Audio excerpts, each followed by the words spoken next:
అందరికీ నమస్కారం. ఈరోజు మనతో ఉన్నారు ప్రముఖ ఆధ్యాత్మికవేత్త, జ్యోతిష్య మరియు వాస్తు పండితులు బ్రహ్మశ్రీ డాక్టర్ గుండెపూడి శివసుధీర్ శర్మ గురువు గారు ఉన్నారు. మాట్లాడదాం. నమస్కారం గురువుగారు. శ్రీమాత్రే నమః. శ్రీ గురుభ్యో నమః. గురుగారు, రేపు అమావాస్య రాబోతుంది, 17వ తారీఖు ఫ్రైడే. మరి ఆ రోజు విశిష్టత చెప్పండి. ఆ రోజున ఎలా వినియోగించుకోవాలి, ఏం చేసుకుంటే మంచిది ఇంట్లో?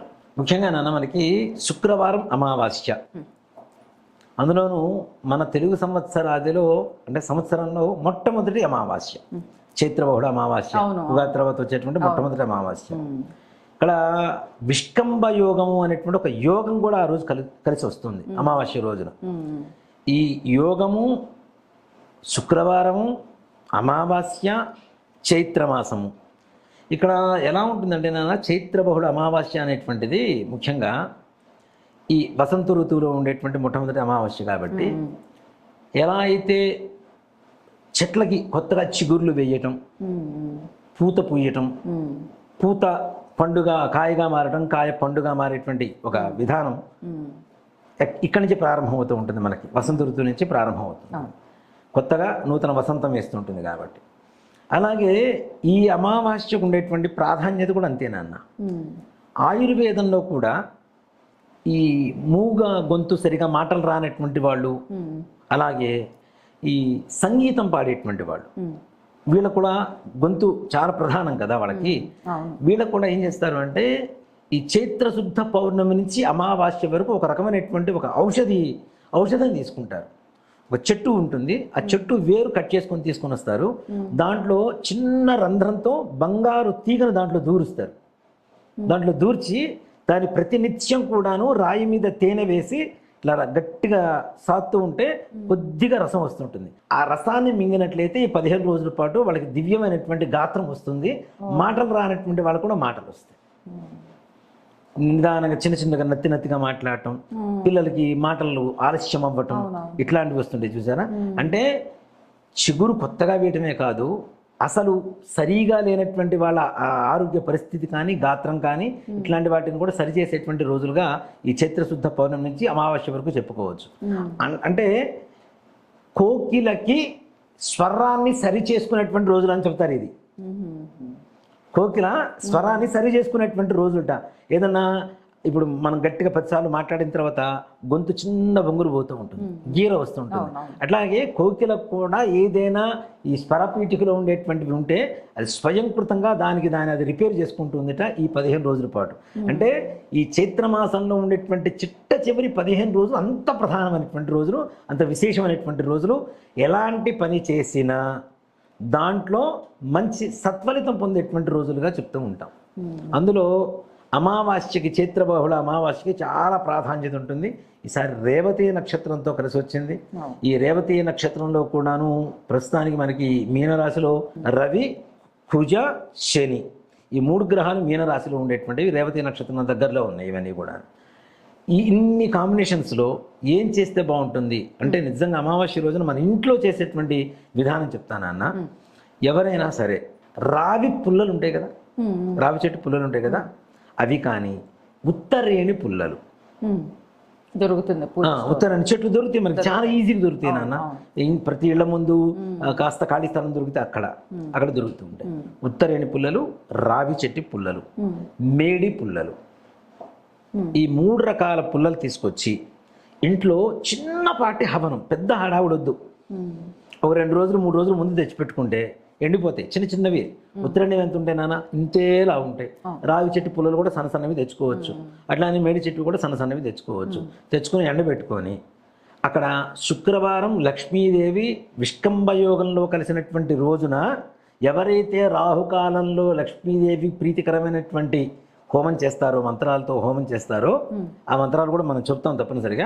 ఆ హోమంతో ఎవరైతే ఇంట్లో ఆవు నెయ్యి తెచ్చుకొని హోమం చేసుకుంటారో ఆ ఇంట్లో అఖండమైనటువంటి లక్ష్మీ యోగం కలుగుతుందని చెప్పి శాస్త్రం చెప్తున్నారు. యోగం విశేషమైన యోగం. అమావాస్య ఇక్కడ మనం చూడండి, అమావాస్య వస్తేనే లక్ష్మీదేవి స్వరూపం అని చూస్తూ ఉంటాం, అవునా? దాంతో పాటుగా శుక్రవారం కలిసి వచ్చింది. విష్కంభ యోగం కూడా లక్ష్మీ యోగానికి సంబంధించినటువంటి యోగమే. చైత్రమాసం చిగురించేటువంటి రోజులు, కొత్త అమావాస్య అంటాం. చిగురించేటువంటి రోజులు అంటే వృద్ధి పొందేటువంటి రోజులు. కొత్తదనం తెచ్చేటువంటి రోజులు. కాబట్టి ఇవన్నీ కలుపుకుంటే మనకేమవుతుంది, మన ఇంట్లో సరికొత్తగా లక్ష్మీదేవి మన ఇంట్లో చక్కగా నివాసం ఉండడానికి అవకాశంగా ఉండేటువంటి రోజు చైత్రబహుళ అమావాస్య. ఈ నెల ఏప్రిల్ 17వ తారీఖున జరుగుతుంది, శుక్రవారం. నిజంగా శుక్రవారం అమావాస్య చాలా తక్కువ వస్తాయి, రేర్ కాంబినేషన్స్ ఉంటాయి. కాబట్టి ఇది దీపావళి అమావాస్య కంటే కూడా ఇంకా శక్తివంతమైనటువంటి అమావాస్యగా కూడా మనం చెప్పుకోవచ్చు.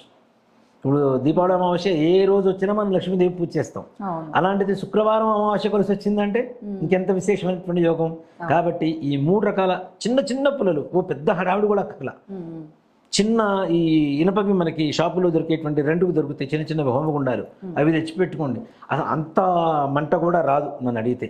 ఎంత ఈ సన్న సన్న కట్టెలు అవి ఒక 11, ఇవి ఒక 11, ఇవి ఒక 11 తెచ్చిపెట్టుకుంటే ఎంతసేపు కాలుతాయి నాన్న? తొందరగానే అయిపోతుంది. అవునా?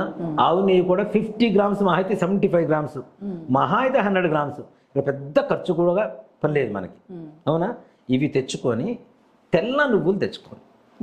ఈ తెల్ల నువ్వులు కూడా ఏం చేస్తారు, ఆవు నెయ్యిలో వేసి దాంతోపాటే డైరెక్ట్ హోమం చేసుకోండి.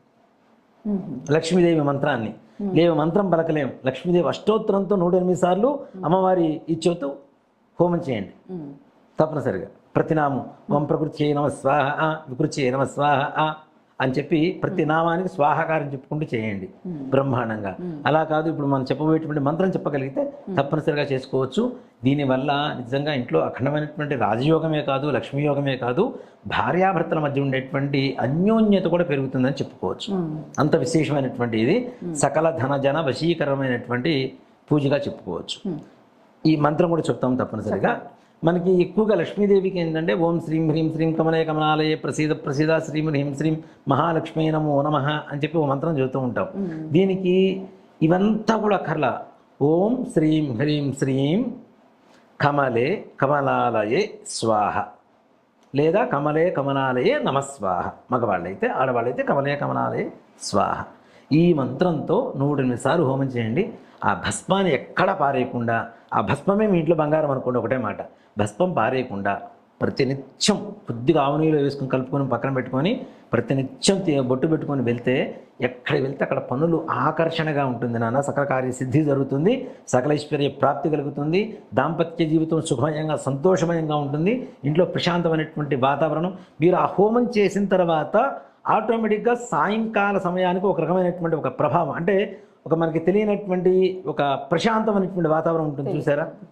ఇప్పుడు మన మనసంతా కూడాను అతలాకుతలం అయిపోతుంటుంది, టెన్షన్లు పడిపోతుంటాం. అమ్మో ఆ బ్యాంకులో అక్కడ కట్టాలి, ఇది ఇక్కడ కట్టాలి, ఇట్లా చేయాలి, అక్కడికి వెళ్ళాలి, హాస్పిటల్కి వెళ్ళాలి, చూపించుకోవాలి, పిల్లలకు చదువు కావాలి, వీళ్ళకి ఫీజులు కట్టాలి, మళ్ళీ స్కూళ్ళు రీఓపెన్ అవుతున్నాయి, వాడు బుక్స్ కొనాలి, అట్టలు వేయాలి, ఈ హడావుడంతా ఉంటుంది చూసారా.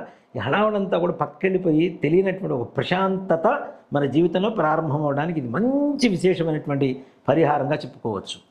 దీంతోపాటు ఇంకోటి చెప్తాను, ఎన్ని చేసినా, ఎంతమంది దేవతలకు పూజ చేసినా, ఒక్కళ్ళకి చెయ్యకపోతే ఏం చేసినా వృధా అని చెప్తాను. ఇప్పుడు దేవతలు 3 దేవతల్ని అక్కడ నిల్చోబెట్టి వాళ్ళందరికీ కాళ్ళు కడిగి చక్కగా గంధం సమర్పించి, పుష్పాలు సమర్పించి, వాళ్ళకి పాలతో అభిషేకం చేసి, వాళ్ళకి 1,00,000 బిల్వార్చన, 1,00,000 తులసీదలార్చన, 1,00,000 పుష్పార్చన, అన్ని రకాల పూజలు చేసినా కొంతమందికి చేయవలసినటువంటి పూజలు ఏవైతే ఉన్నాయో అవి చెయ్యకపోతే జీవితంలో ఏ రకమైనటువంటి పూజలు చేసినా బూడిదలో పోసిన పన్నీరు తప్పితే ఏ రకమైనటువంటి ఉపయోగం ఉండదు. ఎవరికి గురువు? పితృదేవత ఆరాధన అని చెప్తాను. అవును, పితృదేవతల మనకి అనుగ్రహం ఉంటే ఇంకా అదే చెప్తాను. బ్రతుకున్నప్పుడు వాళ్ళని ప్రేమగా చూస్తూ చక్కగా పూజ చేసి, చనిపోయిన తర్వాత కూడా ఉత్తర క్రియలు ఎవరైతే సత్కర్మలు సద్బుద్ధితో ఎవరైతే చేస్తారో వాళ్ళకి ఏ రకమైనటువంటి దేవతారాధన అక్కర్లేదు.